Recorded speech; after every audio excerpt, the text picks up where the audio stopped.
오늘 이 시간 함께 읽을 하나님의 말씀 누가복음 16장 19절에서 31절까지의 말씀입니다.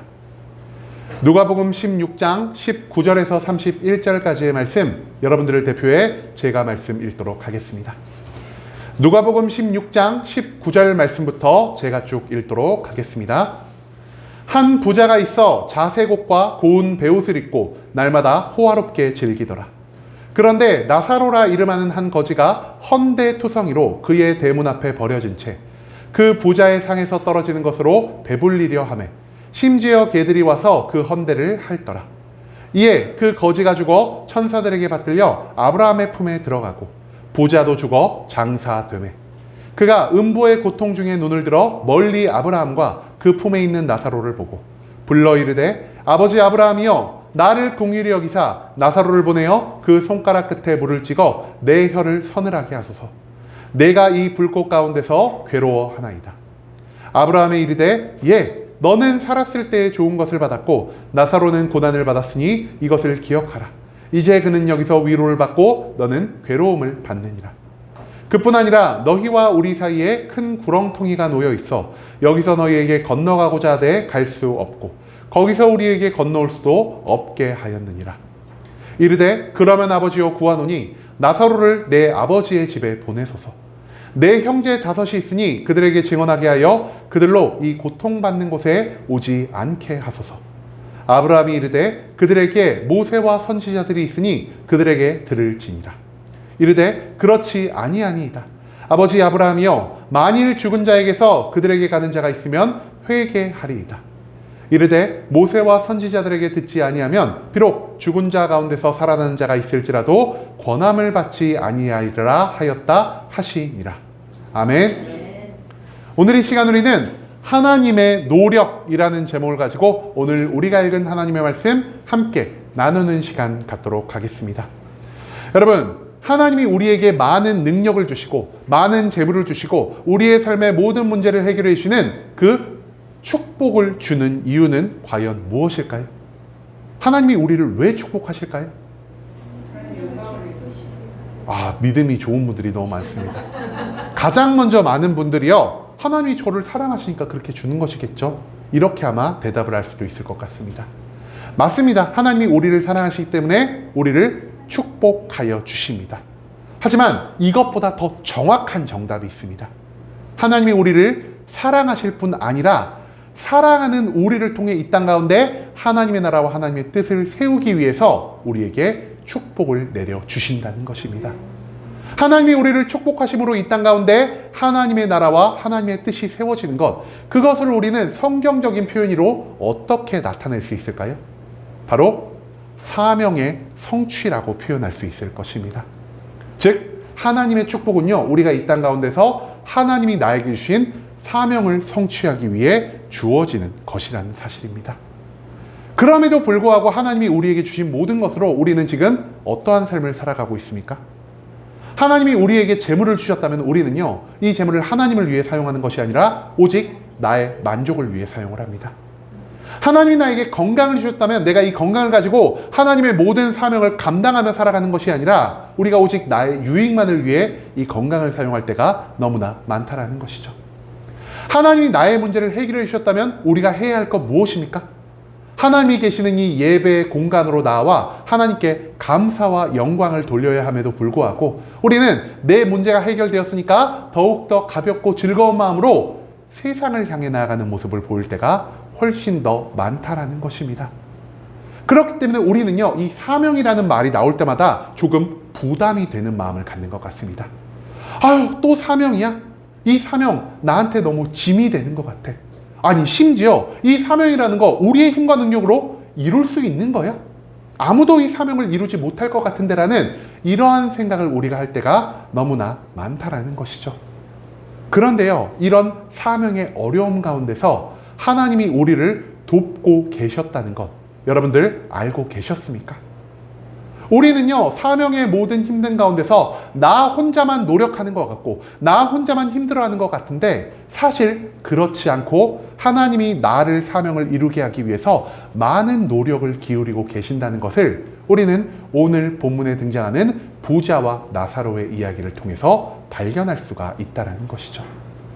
자, 그렇다면 오늘 말씀 한번 쭉 요약을 해보도록 하겠습니다. 한 마을에요, 전혀 다른 삶을 살아가던 두 명의 인물이 존재했다라고 합니다. 자기가 가진 많은 부유함을 가지고 매일매일 기쁨과 즐거움 가운데 살아가는 이 빨간 동그라미로 표현된 부자가 있었고요. 또한 몸에는 종기가 나고 가진 것이 아무것도 없어서 매일매일 고통과 괴로움 가운데 살아가던 이 노란색 동그라미를 친 나사로라는 사람도 있었다라고 합니다. 이 두 사람들은요, 완전히 반대되는 삶을 살았지만 똑같이 인간의 육신이라는 한계를 입고 있었기 때문에 모두 죽음을 맞이하게 됩니다. 그런데 죽은 다음에 이들의 운명이 완전히 갈리게 되었는데요. 가난했던 거지 나사로는 천국에 올라가 아브라함의 품에 안기게 되는 영광을 누리게 되었고요. 반대로 부자는 음부, 즉 지옥에 떨어지게 되었다는 것을 오늘 말씀은 우리에게 알려주고 있습니다. 영원히 불타오르는 지옥불의 고통 가운데서 이 부자는 저 멀리 아브라함과 그 품에 안겨있는 나사로를 발견하게 됩니다. 그리고 그들을 발견하였을 때 부자가 아브라함에게 어떤 요청을 하였을까요? 아브라함이요, 나사로를 보내셔서 그 손가락 끝에 물 한 방울 묻혀 나의 혀를 시원하게 만들어 주십시오라는 요청을 합니다. 하지만 아브라함은 이렇게 응답합니다. 그게 될 수가 없다.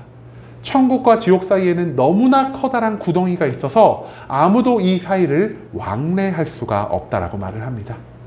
그러자 부자가 다시 한번 아브라함에게 요청하죠. 아브라함이요, 그렇다면은 지금 당신의 품에 안겨있는 나사로를 다시 지상에 보내셔서 나의 형제들에게 이 지옥의 상황을, 이 천국의 상황을 전도할 수 있게 하여 주시옵소서라고 말입니다. 하지만 아브라함이 그 두 번째 요청도 거절합니다. 부자야, 이미 지상 가운데에는 하나님이 보내신 모세와 선지자들이 이 천국과 지옥에 가서 계속된 복음을 전파하고 있다. 그러니 굳이 나사로가 가지 않아도 될 것이다 라고 말이죠. 하지만 부자는 다시 한번 아브라함에게 요청합니다. 아닙니다, 아브라함이요. 만약 나사로가 부활해서 그들에게 복음을 전한다면 그들이 복음의 말씀을 더욱더 잘 듣게 될 것입니다 라고 말합니다. 하지만 그 말을 들었을 때 아브라함은 마지막으로 부자에게 이렇게 말합니다. 모세와 선지자의 말을 듣지 않는다면 아무리 나사로가 부활해서 수십 수백 번 그들에게 복음을 전달한다 한들 그들은 그 말씀을 온전히 받아들이지 않을 것이다 라고 말입니다. 이렇게 아브라함의 마지막 말을 통해 오늘의 본문의 모든 내용이 마칠 수 있게 되었다는 것이죠. 여러분, 오늘 본문 말씀에서 우리는요, 총 두 명의 인물을 찾아볼 수가 있습니다. 첫 번째가 거지 나사로고요. 두 번째가 이름을 알지 못하는 어떤 부자라는 것이죠. 그리고 오늘 말씀에 담겨있는 하나님의 뜻을 우리가 온전히 파악하기 위해서는 이 두 명의 인물이 어떤 사람이었는지, 어떠한 삶을 살아가는지를 우리가 먼저 알아볼 필요가 있을 것 같습니다.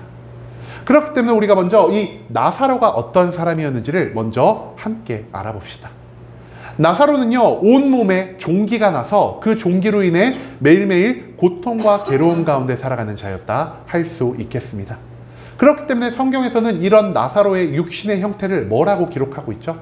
나사로의 육신에 헌대가 있어서 그 헌대를 매일 개들이 와서 핥았도다라고 성경이 기록하고 있다는 것입니다. 그리고 그는요, 굉장히 가난한 자였습니다. 아무런 재물도 가진 것이 없고요, 아무런 집도 가진 것이 없기 때문에 길바닥에서 거주하면서 매일매일 배고픔과 고통을 호소하며 살아가는 자가 바로 이 거지 나사로였다라는 것이죠. 이 나사로는요, 자신의 헌대로 인해서, 자신의 가난으로 인해서 온전한 일상생활을 할 수가 없는 자였습니다. 그렇기 때문에 나사로에게 필요한 것 무엇이냐? 바로 나사로의 일생을 매일매일 도와줄 누군가의 도움이 필요했던 존재가 바로 이 거지 나사로였다라는 것입니다. 그렇기 때문에 이 나사로는요, 자기의 생명을 유지하기 위해서 그 마을에 제일 가는 부자의 집 근처에 자리를 잡고 살아가기 시작합니다. 나사로가 왜 부자의 집 근처에서 자리를 잡았을까요? 부자의 집 근처에 있어야지 그래도 부자가 한 번씩 왔다 갔다 하면서 자기에게 자비를 베풀어 줄 확률이 더욱더 높다라고 생각을 했기 때문입니다. 하지만 나사로의 이런 희망과는 달리 부자가 나사로를 도와준 적이 있을까요? 부자는 자기 인생에 있어 단 한 번도 나사로를 도와주지 않았다라는 것입니다. 성경에서는요, 나사로가 부자의 상에 떨어지는 음식물을 가지고 목숨을 연명하였다라고 기록하고 있는데요. 우리가 이 말씀을 잘못 오해해서 그래도 부자가 조금 착한 사람이었나 보다. 자기가 먹을 것을 일부러 흘리면서 그 땅에 떨어진 것을 나사로에게 먹게 하여 줬구나라는 이러한 오해를 할 수가 있다는 것이죠. 그런데 이 당시에 등장하는 상에서 떨어진 음식물이라는 것은요, 음식물 쓰레기를 의미하는 것입니다. 한마디로 이 음식물 쓰레기 안에 뭐가 들어있죠? 우리가 먹지 못할 음식물이 들어있고요. 우리가 먹다가 남긴 음식물도 들어있고요. 그리고 더러운 쓰레기들도 들어있고요. 그가 버릴 만한 모든 것이 함께 섞여 들어있는 것이 바로 이 상에 떨어진 음식물 안에 포함이 되어 있다는 것입니다. 그런데 그 속에서 굳이 쓸만한 것들, 굳이 먹을 만한 것들을 섭취함으로 매일매일 그 괴롭고 고통스러운 인생을 연명하며 살아간 것이 나사로의 인생이었다라는 것입니다. 문제는요, 나사로의 인생이 여기서 끝나지 않았다는 것이죠. 나사로는 살아가면서 아무런 재물을 가진 자가 아니었고요, 아무런 인맥조차 가진 자가 아니었습니다. 그렇기 때문에 그는 죽어서도 다른 사람들에 의해서 온전히 그의 시신을 장사받지 못했다라는 것이죠. 한마디로 나사로는 태어나면서부터 죽을 때까지 그의 모든 삶을 괴로움과 절망, 비참함으로 가득 채우며 살아가는 자였다는 것입니다. 하지만 여기서 한 가지 반전이 일어납니다. 죽은 다음에 나사로가 어떻게 되었죠? 천국에 올라갑니다. 한마디로 우리가 도무지 알 수 없는 어떠한 의로움으로 인해서 나사로는 하나님께 의롭다 칭함을 받을 수 있었고요. 그로 인해서 영혼의 구원을 얻어 영원한 기쁨의 하늘나라에 올라갈 수 있었다라고 성경은 기록하고 있다는 것이죠. 나사로의 인생은요, 매일매일의 고통과 괴로움이 반복되는 굉장히 비참한 것이었습니다. 하지만 죽어서 그는 영원히 기쁨과 즐거움, 평안이 넘치는 하나님 나라에서 그의 두 번째 인생을 시작할 수 있게 되었다는 것을 오늘 본문 말씀은 우리에게 가르쳐 주고 있다는 것이죠. 자, 우리가 지금까지 나사로의 모든 인생을 짧게 요약해서 한번 알아봤습니다. 나사로를 알아봤으니 이제 우리가 누구를 함께 알아봐야 할까요? 바로 이름을 알지 못한 이 부자에 대해서도 알아볼 필요가 있을 것 같습니다. 이 부자는 어떤 자였습니까? 굉장히 많은 재물을 가진 자였습니다. 많은 재물을 가지고 굉장히 풍족하고 화려한 삶을 살았고요. 이 풍족함과 화려함으로 인해 매일매일 기쁨과 즐거움 그리고 평안을 누리며 살아갔던 자가 바로 오늘 말씀에 등장하는 이 부자였다라는 것이죠. 하지만 부자도요, 그가 아무리 많은 재물을 가지고 있다 한들 그 또한 나사로처럼 육신이라는 한계를 잊고 살아가는 인간이었다는 것입니다. 그렇기 때문에 그도 나사로처럼 죽음을 맞이할 수밖에 없었다는 것이죠. 하지만 나사로와 달리 부자에게는 무엇이 있었을까요? 재물도 있었고요, 인맥도 있는 자였습니다. 그렇기 때문에 나사로는 장사받지 못하였지만 부자는 자기 자녀들로 인해, 자기 친구들로 인해, 자기 가족들로 인해서 자기 시신을 평안하게 장사 진행받을 수 있었다는 것을 오늘 성경 말씀은 우리에게 알려주고 있습니다. 하지만 그의 시체가 평안하게 장사되면 무엇을 합니까? 부자가 죽은 다음에 간 곳이 어디였다고요? 성경이 기록하는 음부, 즉 지옥의 부자가 떨어질 수밖에 없었다는 것을 우린 또한 오늘 말씀 가운데에서 찾아볼 수가 있다는 것이죠. 그리고 부자는 영원히 불타오르는 지옥불의 고통 가운데서 저 멀리서 아브라함과 그의 품에 안겨있는 거지 나사로를 발견하게 됩니다. 그리고 부자가 그 아브라함과 나사로를 발견했을 때 아브라함을 향해 이렇게 외치기 시작합니다. 오늘 본문의 24절 말씀인데요. 불러 이르되 아버지 아브라함이여 나를 긍휼히 여기사 나사로를 보내어 그 손가락 끝에 물을 찍어 내 혀를 서늘하게 하소서. 내가 이 불꽃 가운데서 괴로워하나이다라고 성경 기록하고 있습니다. 여기서 우리가 집중해서 봐야 할 두 가지가 있는데요. 제가 색깔 글씨로 표현을 해놨습니다. 첫 번째가 바로 아버지 아브라함이었고요. 두 번째가 바로 이 나사로라는 단어입니다. 부자가 지금 아브라함을 부를 때 무엇이라 부르고 있죠? 아버지요! 라고 부르고 있다는 것입니다. 부자는요, 아브라함의 후손인 이스라엘 민족 가운데 한 사람이었을 것이고요. 부자는 또한 아브라함이 믿었던 하나님을 그대로 이어받아 믿는 그러한 사람이었다는 것을 우리는 이 아버지 아브라함이여라는 표현을 통해서 어느 정도 추측해 볼 수 있을 것 같습니다. 또 재밌는 것이 여기 한 가지가 나오는데요. 부자가요, 아브라함 품에 안겨있는 자가 누구라고 말하고 있죠? 나사로라고 정확하게 그의 이름을 알고 있다는 사실, 우리가 그것을 오늘 말씀 가운데서 찾아볼 수 있다는 것이죠. 부자가 나사로를 나사로라고 불렀다는 것은 무엇을 의미하는 것일까요? 부자가 이미 이전에 나사로가 어떤 사람인지, 나사로의 이름이 무엇인지, 그가 어떠한 환경 속에서 어떤 고통을 받고 있는지, 그가 왜 나의 집 근처에서 매일매일 시간을 보내는지에 대한 모든 것들을 부자가 알고 있었다라는 것입니다. 그럼에도 불구하고 부자가 어떤 삶을 살았다고요? 부자는 단 한 차례도 나사로를 도운 적이 없다라는 것이죠. 굉장히 아이러니하지 않습니까? 앞서 언급드린 것처럼 부자는 지금 아브라함을 누구라고 부르고 있다고요? 아버지라고 부르고 있습니다. 한마디로 부자는요, 하나님을 믿고 살아가는 자, 하나님에 대한 성경적인 말씀을 알고 있는 자라고 우리가 파악할 수 있다는 것이죠. 그런데 하나님이 성경 가운데서 우리에게 가르쳐 주신 두 가지 가르침 무엇입니까? 첫 번째는 하나님을 사랑할 것, 두 번째는 너의 이웃을 너의 몸과 같이 사랑할 것입니다.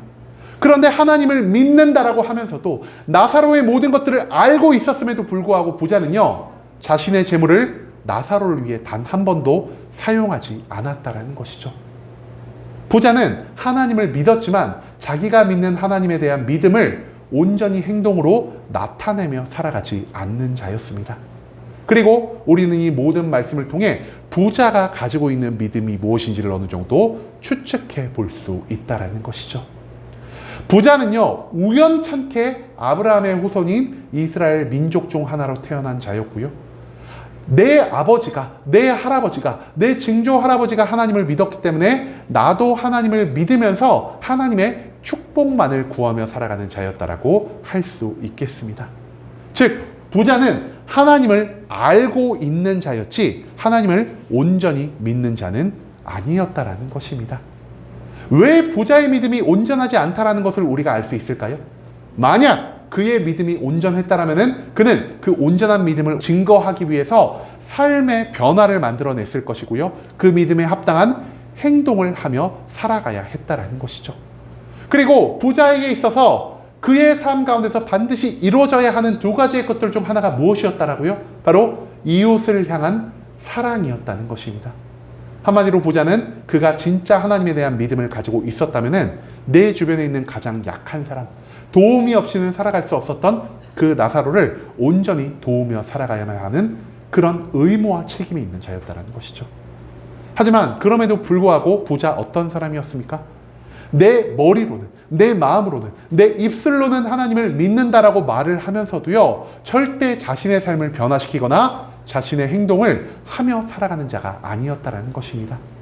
그렇기 때문에 부자는 이웃에 대한 사랑의 명령을 하신 하나님의 모든 말씀에 불순종하며 살아간, 즉 온전치 못한 믿음을 가지고 있는 자라는 사실을 우리는 오늘 본문 말씀을 통해서 배울 수 있게 된다라는 것이죠. 자, 이렇게 아브라함과 나사로를 확인한 후 부자는요, 아브라함에게 나사로를 시켜서 두 가지 요청을 들어달라고 말을 하게 됩니다. 오늘 본문 24절 말씀에서 부자는 아브라함에게 이렇게 말합니다. 나를 긍휼히 여기사 나사로를 보내어 그 손가락 끝에 물을 찍어 내 혀를 서늘하게 하소서라고 말이죠. 한마디로 나사로를 보내셔서 천국에 있는 물 한 방울을 묻혀서 지금 고통과 괴로움 가운데 있는 나의 마음을 조금이라도 위로해 주십시오라는 요청을 부자가 아브라함을 통해 나사로에게 하고 있다는 것입니다. 두 번째 부자의 요청 무엇이었죠? 오늘 본문 27절 말씀에 보면 부자 이렇게 말합니다. 이르되 그러면 아버지여 구하노니 나사로를 내 아버지의 집에 보내소서. 나사로를 다시 부활하게 하심으로 이 땅 가운데 나의 비참한 상황을 내 가족들에게 알리셔서 이제 그들이 최소한 나와 같이 이 지옥이라도 떨어지지 않게 하여 주시옵소서라는 것이 부자의 두 번째 요청이라는 것이죠. 그런데 아까 우리가 부자에 대해 어떤 말씀을 나눴죠? 부자가 살아가면서 단 한 번도 나사로에게 베풀지 않았다는 것을 우리는 오늘의 앞선 말씀을 통해서 찾아볼 수가 있다는 것입니다. 부자가 왜 나사로를 단 한 번도 돕지 않았을까요? 부자가 보기에 나사로가 너무나 하찮고 너무나 작은 존재였기 때문입니다. 또한 부자의 생각이에요. 내가 아무리 나사로를 도와줘봤자 내 평생에 나사로에게 도움을 받을 만한 일이 없다라고 생각했기 때문입니다. 내가 도움을 받을 수가 없는데 왜 내가 저를 도와줘야 하지라는 이러한 마음이 부자의 마음 가운데 존재했다라는 것이죠. 그런데 부자가 지금 어떤 요청을 하고 있죠? 부자가 뻔뻔하게도요, 자기가 한 번도 도와준 적이 없는 나사로의 도움을 무려 2번이나 요청하고 있는 것을 우리는 오늘 말씀 가운데서 찾아볼 수가 있습니다. 부자는 왜 나사로에게 이런 도움을 요청했을까요? 아직도 부자가요, 자기 스스로를 나사로보다 나은 사람이라고 여기고 있었기 때문입니다. 아직도 부자가요, 자기가 말 한마디라도 하면 나사로가 금방 움직일 거라고 생각하는 교만한 마음을 가지고 있었기 때문이라는 것이죠. 그리고 아브라함은요, 부자의 속마음의 모든 것들을 온전히 알고 있었습니다. 그렇기 때문에 부자가 아브라함이요, 나사로를 시켜서 물 한 방울만 내 혀에 찢게 만들어 주시옵소서라는 요청을 했을 때 그 요청을 아브라함이 어떻게 하죠? 단칼에 거절해 버립니다. 하나님은 천국과 지옥을 오갈 수 있는 능력이 있으신 분이십니다. 그렇기 때문에 만약 정말 그 부자가 나사로에 대해서 모든 잘못을 회개했고 그 부자가 정말 자신의 모든 과거를 하나님 앞에 고백하는 마음으로 이러한 말을 했다면은 하나님의 능력으로 부자의 혀에 충분히 그 물 한 방울 내려주시는 축복 허락해 주시는 거 어렵지 않은 일이었을 것입니다. 하지만 아브라함은 이미 부자의 마음속에 있는 교만함과 악함을 알고 있었기 때문에 그럴 수 없다. 하나님이 아니고서는 천국과 지옥을 오갈 수 있는 존재가 아무도 없다라는 식으로 부자의 모든 첫 번째 요청을 돌려서 거절하고 있는 모습 우리가 찾아볼 수 있을 것입니다. 이 첫 번째 요청이 거절당하자 부자가 그 다음 아브라함에게 무엇을 요청하고 있죠? 아브라함이요, 그렇다면은 나사로를 부활하게 하셔서 이 땅에 다시 돌려보내시어 그를 통해서 내 가족의 집, 내 형제들에게 전도하게 하여 주시옵소서라는 요청을 하게 됩니다. 이 말을 통해 우리가 알 수 있는 건 무엇이냐? 부자의 형제들이 어떤 사람인지 우리가 깨달을 수 있다는 것입니다. 부자의 형제들은 어떤 사람이었을까요? 부자와 마찬가지로 많은 부유함을 가지고 있고 부자와 마찬가지로 하나님을 머리로, 마음으로, 입술을 통해 믿는다 하면서도 실제로 삶을 살아가지 않는 불완전한 믿음을 가졌던 자가 바로 이 부자의 형제들이었다는 것입니다. 하지만 아브라함이 이 요청을 어떻게 거절하죠? 아니다. 모세도 있고 하나님이 보내신 선지자들, 즉 하나님이 성경 속의 모든 말씀을 담아 놓으셨기 때문에 너희가 이 땅 가운데 있는 성경을 통해 복음을 전달하는 그 모든 것들을 통해 천국과 지옥을 알 수 있을 것이다 라는 것을 부자에게 선포하십니다. 그런데 부자가 어떻게 생각하죠? 아닙니다, 아브라함이요. 나의 형제들은요, 평범한 방법을 통해서는 도무지 구원을 받을 수 없는 존재들입니다 라고 말을 합니다. 왜 부자가 이런 말을 했을까요? 자기도 살아생전에 수많은 모세의 말씀, 수많은 선지자의 말씀, 수많은 성경의 말씀을 듣고 배우고 깨달았지만 자기가 그 알고 있는 모든 것들을 온전히 행하며 살아가지 않았다는 것을 이미 경험했기 때문입니다. 내가 성경을 알고도 그 성경의 말씀을 따르지 못한다면 나의 형제들도 성경을 알았다 한들 그 성경의 말씀에 온전히 합당한 삶을 살아가지 못할 것이라는 것을 부자는 알고 있었다는 것이죠. 그렇기 때문에 부자가 하나님께 무엇을 요청하죠? 부자가 아브라함에게 이것을 말합니다. 아브라함이요, 평범한 방법으로는 안 됩니다. 조금 더 획기적인 방법을 사용한다면 그들이 나처럼 이 지옥불에서 고통받지 않을 수도 있겠습니다. 나사로를 부활시켜주세요. 부활한 나사로가 그들에게 가서 자신이 죽은 다음에 경험한 모든 것들을 선포한다면 저들이 아마도 성경의 말씀보다 이 나사로의 말은 더욱더 믿지 않겠습니까? 라는 이러한 요청을 아브라함에게 하고 있는 부자의 모습, 우리가 그것을 오늘 말씀 가운데에서 찾아볼 수가 있다는 것입니다. 하지만 이 모든 요청을 들은 아브라함이 마지막으로 부자에게 어떤 말을 하죠? 오늘 본문 30절과 31절의 말씀입니다. 빨간색은 부자가 아브라함에게 하는 말이고요, 파란색은 반대로 아브라함이 부자에게 하는 말입니다. 이르되 그렇지 아니하니이다. 아버지 아브라함이여, 만일 죽은 자에게서 그들에게 가는 자가 있으면 회개하리이다. 이르되 모세와 선지자들에게 듣지 아니하면 비록 죽은 자 가운데서 살아가는 자가 있을지라도 권함을 받지 아니하리라 하였다 하시니라. 아브라함이 부자에게 하는 말 무엇입니까? 말씀 속에서 자기를 보이시고 말씀 속에 살아있는 하나님을 믿지 않는다면은 아무리 많은 기적을 체험한다 하더라도 그들은 하나님을 절대 믿지 않을 것이다 라는 말을 부자에게 하고 있는 아브라함의 모습을 우리는 오늘 본문 마지막 부분에서 찾아볼 수가 있다라는 것입니다. 여러분, 하나님이 우리들에게, 그리고 오늘 본문 말씀에 등장하는 부자에게 재물의 축복을 계속해서 허락해 주신 그 이유, 무엇이라 할 수 있을까요? 이 땅 가운데서 재물을 받았다면 그 재물을 이 땅에 하나님의 나라와 하나님의 뜻을 세우기 위해 사용하기 위해서 하나님은 우리에게 재물의 축복을 허락하여 주신다는 것입니다. 오늘 본문에 등장하는 부자의 사명은 그렇다면 과연 무엇이었을까요?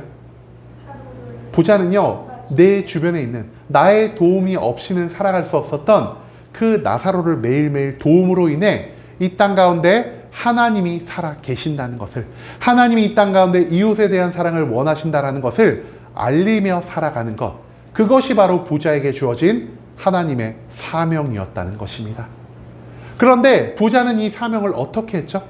부자는요, 이 사명을 단 한 번도 지키며 살아가지 않았습니다. 하나님이 부자에게 재물을 주신 것은 너 혼자만 잘 먹고 잘 살라고 재물을 주신 것이 아니라 이제는 너가 가진 재물을 가지고 너의 옆에 있는 가장 가난하고 약하고 볼품없는 사람들을 도우라는 목적을 가지고 그 재물을 주신 것이지만, 부자는 그것을 타인을 위해 사용한 것이 아니라 오직 나의 만족과 유익만을 위해서 사용하고 있다는 것을 우리가 오늘 말씀 속에서 발견해야만 한다는 것이죠.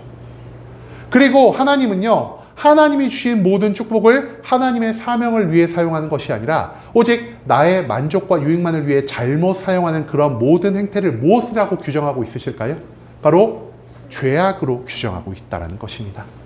한마디로 하나님께 축복받았음에도 불구하고 하나님을 위해 그 모든 축복을 사용하지 않은 부자는 하나님 앞에서 죄인이 될 수밖에 없었다는 것이요. 부자는 그가 가진 죄를 회개하지도 않고 그가 가진 죄를 돌이키려 하려는, 즉 나사로를 도우려는 노력을 한 번도 하지 않았기 때문에 결국 죽어서 영원히 불타오르는 지옥불 가운데 떨어질 수밖에 없었다는 사실을 오늘 본문 말씀은 우리에게 가르쳐 주고 있다는 것입니다.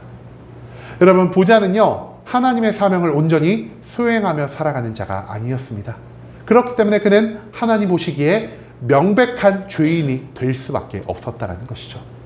하나님은 죄를 어떻게 하시는 분이실까요? 하나님은 죄를 미워하시는 분이십니다. 이 세상 어떤 사람이 죄를 미워한다 한들 하나님이 죄를 미워하시는 것보다 더 크게, 더 많이 죄를 미워하시는 분은 존재하지 않는다는 것이죠. 그렇기 때문에 우리의 생각에 하나님이 이 부자의 모든 죄악을 바라봤을 때 하나님이 부자에 대한 어떠한 감정을 가질 거라고 우리가 생각할 수 있겠습니까? 하나님이 부자를 미워하실 거야. 하나님이 부자에 대해 분노를 표출하실 거야. 하나님이 부자에게 실망하셨을 거야. 그렇기 때문에 하나님은 부자에 살아가는 매일매일 부자를 향해 영원히 꺼지지 않는 지옥불을 예비하셨을 것이고, 부자가 죽자마자 그를 지옥의 심판 가운데 던져 놓으셨을 거야 라는 이러한 생각 우리가 충분히 하며 살아갈 수가 있다는 것이죠. 하지만 오늘 본문 말씀 가운데서 하나님이 부자를 어떻게 대하고 계셨을까요? 하나님이 진짜 부자를 미워하시고 증오하시고 그에게 실망하심으로 오직 심판만을 예비해 놓으셨을까요? 부자는 하나님 앞에 죄악된 모습을 보였지만 하나님은 그럼에도 불구하고 여전히 부자를 사랑하는 모습을 보이고 계십니다. 하나님은 부자를 사랑하기 때문에 그의 살아생전 모든 순간 부자를 돌이키게 하기 위해, 부자가 회개하고 하나님 앞에 다시 온전한 믿음을 가지고 나아가게 하기 위해서 매일매일 하나님이 노력하고 계셨다는 것을 우리는 오늘 본문의 말씀을 통해서 찾아볼 수 있다는 것이죠. 그런데 여러분, 하나님이 어떤 노력을 하셨는지 오늘 본문 말씀 가운데 여러분들 찾아볼 수 있으십니까? 하나님의 노력 무엇이었냐? 바로 거지 나사로를 매일매일 부자의 곁에서 살아가게 하셨다는 것입니다. 부자가 오가는 길에 이 나사로를 볼 때마다 어떤 것을 떠올릴 수 있게 되었을까요? 하나님이 분명 이웃을 사랑하며 살아가라 하셨는데, 하나님이 분명 너희 주변의 가장 작은 자를 섬기는 것이 예수 그리스도를 섬기는 자와 마찬가지라고 말씀을 해주셨는데 저것이 내가 저대로 봐도 될까라는 이러한 생각을 하루에도 몇 번씩이고 부자에게 생각나게 하신 분이 바로 이 하나님이라는 것입니다. 그럼에도 불구하고 하나님의 이 수많은 노력에도 불구하고 부자는 어떻게 했다고요? 그럼에도 불구하고 부자는요, 나사로를 도우라 하는, 나사로에게 이웃 사랑의 모습을 보이라는 이 하나님의 명령을 온전히 지키며 살아가지 못했다라는 것입니다.